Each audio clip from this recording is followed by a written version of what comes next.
നമ്മൾ നോക്കാൻ പോകുന്നത് detailed syllabus for the post of assistant salesman ആണ്. എല്ലാവരും നോക്കുന്ന ഒരു എക്സാം ആണിത്.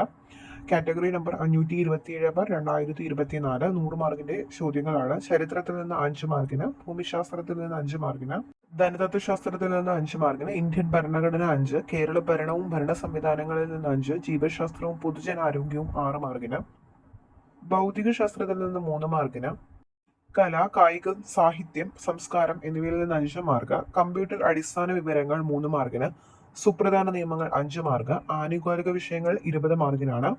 മാത്സിന്റെ ഭാഗത്ത് നിന്ന് ലഘുഗണിതം, മാനസിക ശേഷിയും നിരീക്ഷണ പാഠവ പരിശോധനയും 10 മാർക്കിന്, ജനറൽ ഇംഗ്ലീഷ് 10, പിന്നെ പ്രാദേശിക ഭാഷകളാണ് വരുന്നത്. മലയാളം, കന്നഡ, തമിഴ്. ഇതിനകത്ത് നമ്മൾ ഏതാണ് ചൂസ് ചെയ്തത് അതിനായിരിക്കും 10 മാർക്ക്. മലയാളത്തിന് 10 മാർക്കാണ്. ഓക്കെ, ഇത്രയുമാണ് സിലബസ് എന്ന് പറയുന്നത്. ഇനി ഡീറ്റെയിൽഡ് സിലബസ് ഒന്ന് നോക്കാം.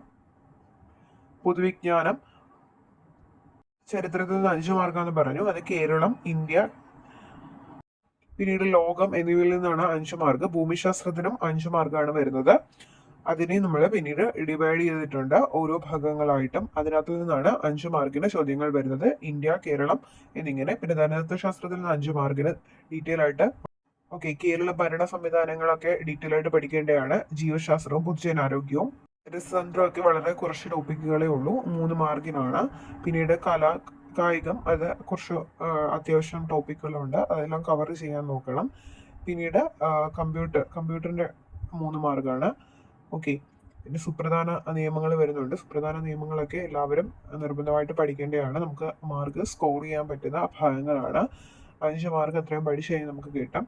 ഓക്കെ, ഇംഗ്ലീഷ് തന്നെ 15, ഇംഗ്ലീഷ് ഗ്രാമർ എന്നിങ്ങനെ കൊടുത്തിട്ടുണ്ട്. പിന്നീട് മലയാളത്തിനും 13 ഉണ്ട്.